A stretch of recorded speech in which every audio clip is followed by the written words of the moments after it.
Halo Materizen, selamat datang kembali di UMKM Matters. Kembali lagi bersama saya ya, Calvin Satria. Saat ini kita akan membahas mengenai para pelaku UMKM yang ada di Jawa Barat gitu, khususnya di Bandung. Nah, kebetulan kita sudah kedatangan tamu ya. Ada Kang Hafiz, itu dia adalah pelaku UMKM juga atau pelaku usaha yang unik ya, dia terjun di bidang peternakan nih.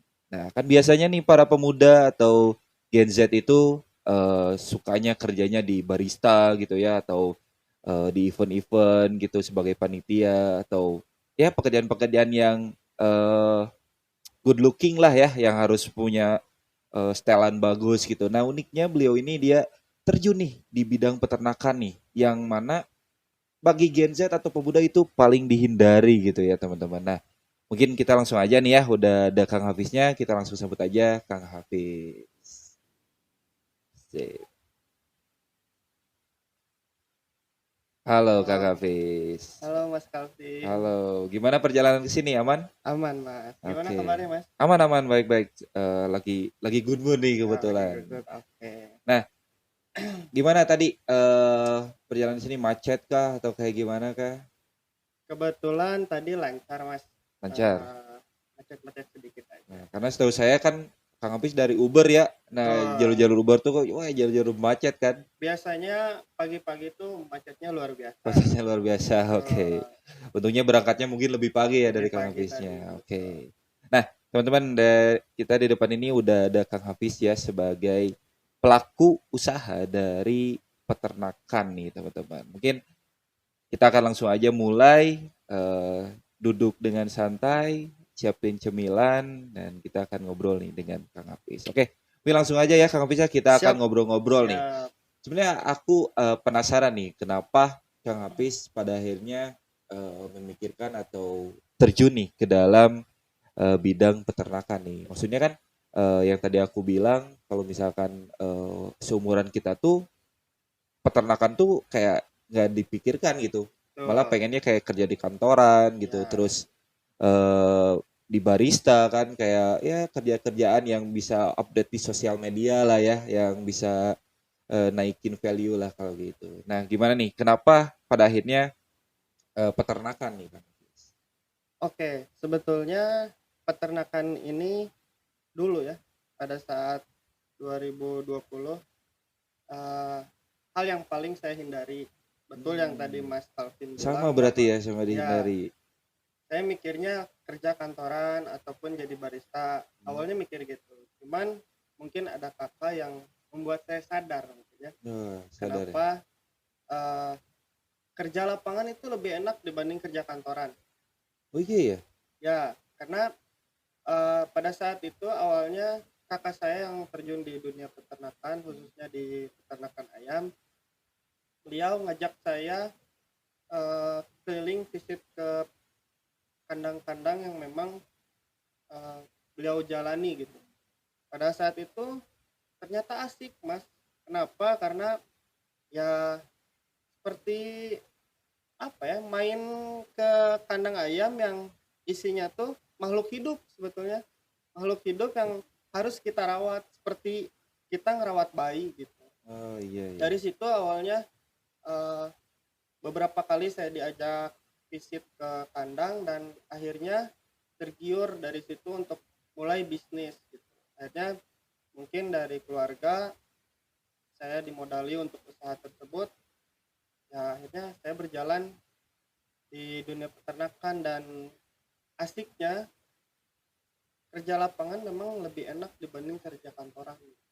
Nah, berarti yang mendasari itu adalah kakak ya sebetulnya ya, Betul. yang kayak menampar lah nih Ya, bahwa kerja gini tuh nggak seburuk yang kamu kira gitu ya betul, kayaknya. Nah, betul.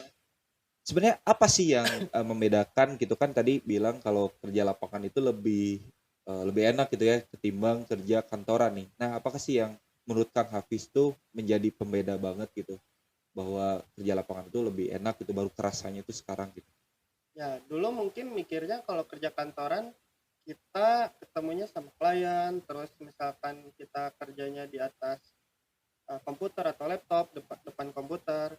Kalau di kandang enggak gitu. Kalau di lapangan tuh ya kita langsung terjun ke, misalkan ya kita ya, apa ya, lebih ke pas visit ke kandang tuh ya kita ngelihat situasi yang ada di lapangan tuh seperti apa. Misal contoh, ada kejadian yang memang di luar dugaan, kondisi ayam yang sakit misalkan, otomatis kan kita langsung terjun gitu. Iya, iya. Beda dengan, kantoran. Kalau kantoran kan by data gitu, kalau kita by fakta yang ada di lapangan. Sama repetitif juga ya kalau kantoran kayak Betul, bangun jam 8 terus kerja kerja kerja pulang jam 5 gitu ya, 9 to betul, 5 gitu terus kayak betul, gitu aja. Dan beda betul. kalau misalkan di lapangan banyak variabel-variabel lain ya kayak Ya, yang memacu adrenalin mungkin ya atau betul. biar nggak bosen gitu mungkin ya. Dan kerja di lapangan tuh nggak sesuai kerja di kantoran gitu, jamnya ya, bisa kapan aja, kalau misalkan waktunya ada urgen ya kita harus berangkat, kalau di Oh, dunia ayam seperti itu. Kalaupun misalkan jam 2 pagi kita ditelepon ada hal yang di luar dugaan, kita harus berangkat. Apalagi pelaku usaha ya, gak mau dong kalau misalkan usahanya rugi, iya iya gitu betul sih. betul sih. Nah, menyangkut tadi dunia ayam nih kata Kang Apis, aku juga sebenarnya sempat penasaran gitu ya ketika Kang Apis terjun ke bidang peternakan dan kenapa ayam pada akhirnya? Kenapa nggak sapi gitu? Karena kan narasumber kemarin dia pengen ternak sapi tuh, Iya, Kang Acil gitu ya, iya, dia iya. pengen ternak sapi. Nah, kenapa nih ayam gitu? Kebetulan, kalau di dunia peternakan ayam tuh masa panennya lebih cepat, itu. Panen lebih cepet ya? Dibanding sapi, mungkin sapi 1 tahun sekali ya. Ya Ya, oke. kalau ayam tuh maksimal tuh 40 hari itu udah umurnya dipanen raya. Nah, kenapa itu, selain masa panennya cepat, keuntungannya juga lumayan. Nah, keuntungan lumayan nih. Berarti kita masuk nih ke dalam eh, kalau misalkan panen bukan panen sih, maksudnya kita kan berbicara tentang ayam, peternakan ayam kan. Nah, ada nggak sih kayak misalkan struggle-nya gitu dalam merawat ayam misalkan atau enggak menyiapkan pakan atau minum karena kan ayam itu berarti harus banyak kan Betul. dan saking banyak itu nggak mungkin terperhatiin satu-satu kan. Nah, gimana nih? Apakah ada struggle-nya gitu dalam menjalankan si peternakan ayam ini nih Kang Hafiz? Tantangan ya menjalankan peternakan ini tuh, satu mungkin di segi cuaca yang tidak stabil. Sekarang nih, kadang panas, kadang hujan, bener nggak Mas? Ya betul Betul betul. ya? Nah, Pancaroba lah ya sekarang ya, ya. nah itu jadi suatu tantangan untuk peternakan ayam khususnya. Karena ayam di sini tuh sifatnya ogo kayak bayi, Oh, jadi gampang olo-olo sakit. lah gitu ya, Ya, gampang sakit gampang ya. sakit. Nah, itu yang menjadi, salah satu struggle dari, peternak gitu. Karena ketika ayam sakit tuh kita nggak bisa berharap ayam itu sembuh. Oke. Satu-satunya ya ayam itu pasti mati ketika udah terkena penyakit. Oh, berarti nggak ada chance buat disembuhin lagi kalau kayak gitu? Susah dan Oh, susah lama. ya? Kalau ketika ayam itu sakit dan ke arah sembuh tuh lumayan waktunya, dan Hmm. itu membuat biaya operasionalnya semakin besar. Oh, belum lagi itu ada chance buat nular ke ayam lainnya juga ya? Betul, ada penyakit nular seperti flu, itu nular. Oke. Kalau kita manusia kan flu kadang langsung nular ya ke Iya, manusia iya, lagi. betul, Kalau betul. misalkan manusianya, misalkan saya lagi flu, Mas Calvin lagi biasa aja, tapi Ya, nular bisa langsung bisa gitu nular ya aja dari ya. ngobrol gini juga ya? Ayam pun begitu gitu. Jadi ketika ada cuaca seperti ini gampang terkena flu-nya, apalagi demam. Nah, itu yang misalkan ditakutin sama peternak sih. Berarti Kang Hafiz sering mengalami kerugian nih gara-gara perubahan cuaca yang ekstrim lah nih. Misalkan. Bukan lagi itu, karena saya berjalan di 2020, 2020? di 2023 ada pengalaman pahit yang saya jalani gitu. Ada 3 kandang yang memang seperti yang tadi saya sampaikan, bahwa si ayam ini terkena penyakit, penyakit flu dan demam.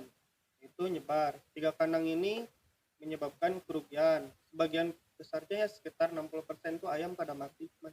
Uh, Itu udah masa panen umur 27 kalau nggak salah. Itu udah masa-masanya panen, ayam pada mati 3 kandang dan ruginya lumayan. Oh, itu pasti banyak banget ya Mas ya? Ya. Iya. Sudah saya punya kandang kan ada 9 ya. Hmm. 3 itu yang menyebabkan kerugian yang sangat besar, dan pada saat itu di 2023 saya mau nggak mau harus vakum karena ruginya menyebabkan bukan lagi ratusan tapi hampir miliaran. Miliaran. Waduh. Berarti sebenarnya untuk ancamannya itu lebih ke eksternal ya, cuaca Betul, yang kayak gitu-gitu betul. ya. Terus Tapi dari manajemen kandangnya, eh, pegawainya yang tidak bersih ataupun jorok, hmm, terus apa ya, vaksinasinya yang telat sama pemberian pakannya yang kurang efektif itu juga menyebabkan sakit. jadi faktor juga lah kayak Iya, gitu. Berarti ketika ada yang sakit itu mending diambil aja gitu ya, mending dikarantina aja ya, betul, dipisahkan. betul, di karantina memang dipisah harusnya. Jadi ketika nemu orang, orang lagi, nemu ayam, eh, kondisi yang kita lihat ketika misal kita lagi kontrol ke dalam kandang, ayam ini kita lihat sakit nih ayam, mau ngomong kita langsung pisahin. Kenapa? Karena daripada menyebabkan penularan ke yang lain, mending kita anggap mati aja ayam itu gitu. Nah, mungkin teman-teman penasaran ya, dan aku pun penasaran gitu bagaimana eh, prakteknya nih Kang Hafiz, bagaimana sih operasionalnya dalam menjalankan peternakan ayam nih? Karena kan banyak orang-orang yang nggak tahu nih cara mengurus ayam yang baik, terus cara untuk merawat ayam yang baik, atau bagaimana caranya mengurus peternakan dengan baik gitu. Nah, mungkin dari Kang Hafiz bisa sharing nih pengalaman ke teman-teman bagaimana sih dalam menjalankan peternakan gitu. Oke, mungkin sedikit sharing ya. Di Mungkin saya pernah gagal di 2023 gitu Kang. Nah, dari situ mungkin saya belajar. Walaupun di dunia era sekarang tuh sistemnya udah sistem modern semua ya. Betul, Betul ya kan digital Mas? gitu Betul sekarang. ya. Sama di peternakan pun sistematisnya pun semua sudah modern, bukan lagi tradisional. Mungkin jarang lah ya ada kandang yang memang sistemnya sistem tradisional. Sekarang udah modern, dari segi pemberian pakan sudah otomatis, pemberian minum otomatis, terus dari segi pemberian udara itu sudah otomatis. Jarang udah eh, jarang banget gitu dari berbagai daerah itu sistem tradisional. Kenapa? Karena eh, kita tuh dari peternakan enggak sendiri gitu. Modalnya mungkin tidak kuat kalau misalkan modal beli anak ayamnya itu, dari anak ayam, terus dari segi pakannya kalau kita beli sendiri itu modalnya cukup besar. Ya, Nah, betul. kita tuh ada pihak kedua namanya kita kerjasama dengan salah satu PT, mungkin teman-teman juga sudah pada tahu, dari PT Java ataupun PT Pokpan gitu. Dua PT yang sangat besar di Jawa Barat, yang mana pihak kedua ini adalah yang mensupport dari segi pakan, dari segi ayam, terus eh, support juga penjualannya kemana, itu mereka. Jadi kita sistemnya kerjasama. Kita selaku pihak pertama tuh hanya sebagai mengurusi saja si kondisi ayam, gimana caranya panen ini tuh baik pencapaiannya, indeks performnya tuh di atas rata-rata yang mereka targetkan. Kita juga punya target, mungkin dari sistematis uh, di kandangnya seperti apa, itu segalanya udah otomatis, bukan berarti kita leha-leha mas Iya, iya. gitu. Di era sekarang semuanya sudah otomatis, ada aja yang membuat si Mesinnya. mesinnya tuh ya, dari mesin mungkin uh, semuanya kan sudah otomatis ya, tadi yang tadi saya bilang. Cuman di ayam ini tuh enggak, walaupun udah otomatis gitu ya, Iya. nggak pengaruh buat ayam gitu. Tetap ada aja yang harus harus misalkan ya, kita juga harus kontrol tiap setengah jam sekali. Kalau ayam dari kecil ya, dari umur 0 hari dia uh, bertelur, Hmm. dari 0 sampai umur masa brooding tuh sampai 14 hari itu kita harus kontrol. Kita tidur itu di dalam kandang, Mas. Oh, tidur di dalam kandang, Iya. Mas? Kenapa? Karena ketika kan dari umur 0 sampai umur 14 tuh ayam tuh dikasih penghangat. Oh, karena masih rentan ya, masih bayi Betul, lah kasarnya ya. betul. Kenapa dikasih penghangat? Karena mereka tuh yang tadi saya bilang ya, kayak bayi gitu ya. Iya. Nah, jadi ngontrolnya juga harus benar-benar gitu. Kenapa ya? Ketika ayam kepanasan ya mereka haus. Berarti kan mereka minum tuh, bukan ngejarnya ke pakan. Berarti otomatis si kondisi badannya tidak naik kan. Iya, iya, iya. Jadi harus stabil gitu. Ketika memang dia kedinginan pun dia makan tapi dia tidak minum. Kalau manusia makan istilah Sundanya meleg, Iya, meleg ya, udah meleg. makan tapi Kalau nggak minum nggak ya. minum meleg. Nah, Iya. kita harus stabil. Dia makan, habis Iya, makan iya. dia lari ke tempat minum. Begitupun sebaliknya, dia minum habis itu dia langsung ke tempat makan. Jadi harus benar-benar dikontrol. Kalau masa kecilnya tuh dikontrolnya biasanya setengah jam sekali gitu. Terus kita masa-masa subur ayam tuh naik si kondisi berat badannya tuh di jam 10 sampai jam 4 pagi. Nah, itu kondisi kita nggak tidur. Jadi sebaliknya, ketika ayam kecil tuh kita tidurnya pagi. Iya. Dari pagi ke siang gitu. Nah, tengah malamnya kita begadang untuk ngebantu ayam gimana caranya Ngecek ya. kenaikan berat badannya optimal gitu. Kayak gitu ya. Jadi Ternyata sekompleks itu ya ternyata. ya jam 10 sampai jam 4 tuh kita begadang. Dan itu pun kita kontrolnya harus setengah jam sekali. Cuman berarti serumit itu ya ternyata ya dalam Betul, tidak mengurus mudah. dalam mengurus ayam gitu teman-teman ya, bukan cuman ngasih makan, ngasih minum atau Betul. ngasih vaksinasi gitu, tapi mulai dari suhu juga mungkin dipertimbangkan ya. Betul, suhu dipertimbangkan. Jadi ada targetnya. Suhu misalkan di umur 1 sampai 3 hari itu di 34 derajat. Itu harus stabil. Jadi kalau stabil ya? misalkan dia ada naik di 36 derajat, berarti kepanasan ayam itu udah pasti dia larinya ke minum. Ataupun di bawah 34 derajat dia kedinginan. Dan itu nggak boleh. Jadi harus tepat di 34. Tapi itu juga ada buat alat pengontrol suhunya juga kan? Ada sistem yang tadi saya bilang sistem. Kalau dulu mungkin di sistem tradisional para senior peternak mungkin ngelihatnya secara langsung. Oh, kondisi ayam ini tuh kedinginan. Oh, kondisi ayam ini tuh kepanasan. Lebih ahli ya kayaknya. Lebih ahli, mungkin lebih tahu ayam ya. kayak gimana. Tapi kalau sistem yang sekarang modern itu udah ada pengatur suhunya. Jadi ada sensor suhu, ketika ayam kepanasan ya dia kelihatan. Baliknya ayam pun kedinginan dia kelihatan. Tapi sampai kita pun bukan berpatok ke sistem, kita pun harus sambil lihat ya, gitu ya, kondisinya apakah ayam itu nyaman atau tidak gitu.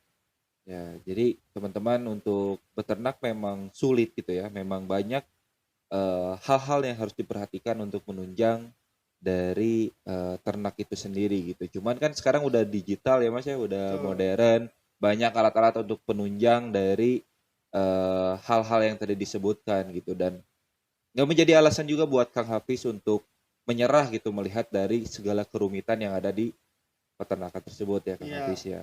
Sebetulnya ketika kegagalan itu bertubi-tubi datang ke saya ya di 2023. Mungkin kalau anak muda ketika gagal itu udah nyerah gitu aja ya. Nyerah. Tapi bagi saya enggak gitu. Ketika hal itu terjadi kegagalan, kebetulan ada dorongan dari keluarga yang memang ayo coba lagi di dunia ini gitu. Kalau misalkan anak muda mungkin gagal di satu usaha, dia nyoba usaha yang lain. Nah, kalau saya enggak. Kalau saya ketika gagal di satu ini, di bisnis peternakan ya, saya coba lagi gitu. Dan alhamdulillah ketika saya gagal, bukannya saya nyerah, tapi saya cari itu apa yang menjadi permasalahan dan kegagalan saya di masa kelam. Dan itu menjadi pembelajaran saya buat masa depan ketika saya coba lagi di 2024. Alhamdulillah sampai sekarang stabil gitu. Stabil lagi, alhamdulillah seperti itu. Karena belajar dari pengalaman ya, apa-apa juga. Dan ya jangan menyerah lah intinya bagi para pelaku UMKM di luar sana juga, apalagi para pemuda gitu ya. Karena ya kalau menyerah ya untuk apa gitu teman-teman, Ya, udah terlanjur nyebur ke kolam ya, betul mending betul terus betul. berenang aja gitu Ya. ketimbang teman keluar terus basah gitu, udah terlanjur basah. Oke, nah mungkin teman-teman di luar sana gitu ya, barangkali ada yang ingin atau penasaran nih, apa sih nilai plus dari peternakan Kang Hafiz gitu untuk bekerja sama nantinya gitu Kang? Oke, balik lagi ya. Nilai plus. Kebetulan saya di setiap pegawai itu selalu memberikan apa ya, support dan target. Target. Ketika target itu tercapai, saya akan royal. Contoh, target yang saya berikan itu tercapai, produktivitasnya baik, saya memberikan bonus yang besar. Itu nilai plus yang salah satu. Kedua, mungkin pemberdayaan ekonomi di lingkungan sekitar. Oke. Kenapa? Karena ketika kita membuka kandang di satu daerah, kita pun harus memberdayakan lingkungan daerah tersebut, contoh ke Karang Taruna ataupun warga-warga sekitar. Kita pun harus membuka peluang kerja bagi warga sekitar di daerah tersebut. Gitu. Bukan hanya kita membuka usaha di daerah tersebut, tapi kita pun harus membuka peluang kerjanya untuk mereka. Oke, Kenapa? oke. Karena kita ngebuka di sana tuh membawa limbah, betul ya? Ya betul, pasti. Apalagi ayam, ayam tuh limbahnya sangat bau mas. Iya Gitu. sih. Walaupun sistemnya sudah modern, tapi bau itu pun masih tetap ada. Nah makanya kita pun harus dekat dengan warga sekitar, biar apa? Biar satu dari perizinan diizinkan oleh warga sekitar gitu. Karena yang paling penting tuh ketika kita membuka usaha peternakan tuh izin. Izin ya, Ketika iya. izin itu tidak dikasih sama warga, mau kita sudah dibangun kandang pun kita nggak bisa jalan gitu, usaha tersebut. Ya. Itu yang kedua itu membuka lapangan pekerjaan untuk warga sekitar. Itu sih mungkin 2 poin itu yang sering kali saya jalan. Nah, kalau misalkan dari segi kualitas produknya nih, apakah ada keunggulan gitu daripada peternak-peternak lainnya gitu dari Kang Hafiz? Dari produk ayamnya mungkin. Ya, produk ayamnya Oke, betul. jadi di setiap periode ayam tuh nggak hanya itu aja. Jadi ya, istilahnya mungkin ada premium, ada pertamax. Nah, iya Nah ya, iya. jadi nggak selalu pertamax mas. Nggak selalu saya didapatin ayam itu yang kualitasnya baik. Nggak. Ada kadangkala kita dapat nilainya yang mungkin yang bisa dibilang pertalite. Ya, ya. Dapat kualitas yang itu yang memang mungkin dari semua peternak nggak mau kualitas tersebut. Kenapa? Karena sudah dipastikan panennya akan gagal. Oh, udah dipastikan ya. Karena rentan pemberian produk tersebut tuh rentan sakit, itu yang pertama. Ya. Pertumbuhannya lambat gitu. Nah, tapi bagi saya nggak mau apapun diberikan apapun kualitas ayamnya, mau itu kualitas yang A, B ataupun C, apapun yang diberikan sama perusahaan, saya akan terima gitu. Karena suatu tantangan buat saya ketika dikasih nilai, dikasih yang kualitasnya jelek, tapi kalau misalkan uh, dari segi produksi saya bagus, terus sistematis di kandangnya baik, terus pemberian pakannya baik atau pemeliharanya baik, itu panennya pun akan baik. Baik ya. Gitu sih. Ya.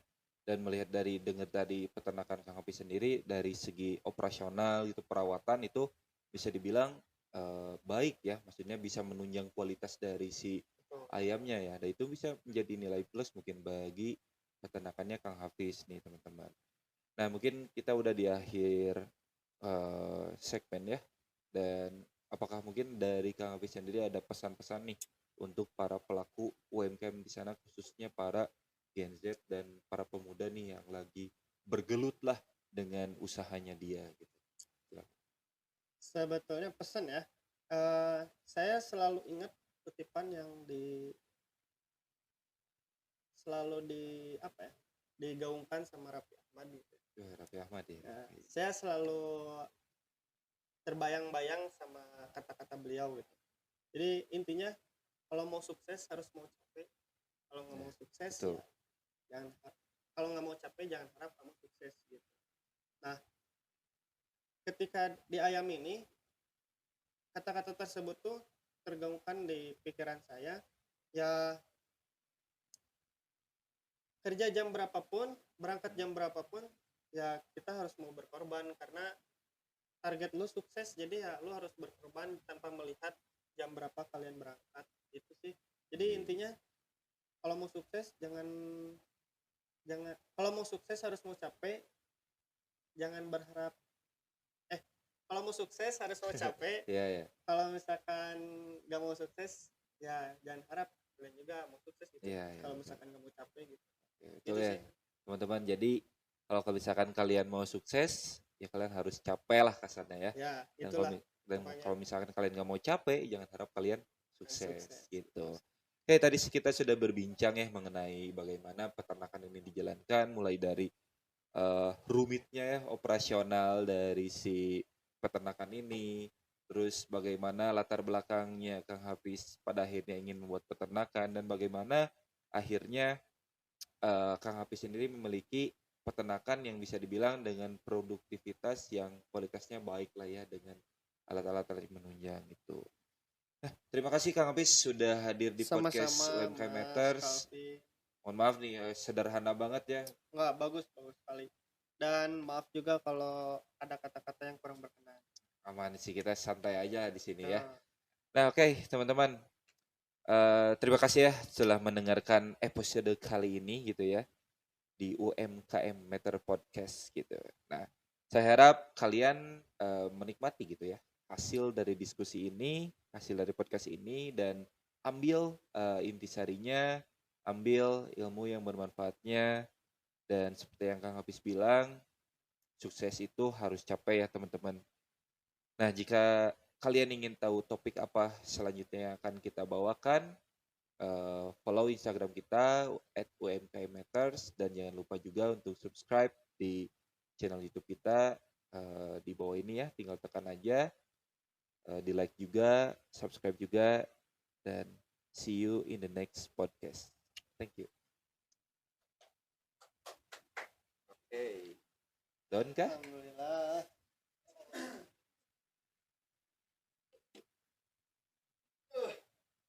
Terbayang-bayang kamu.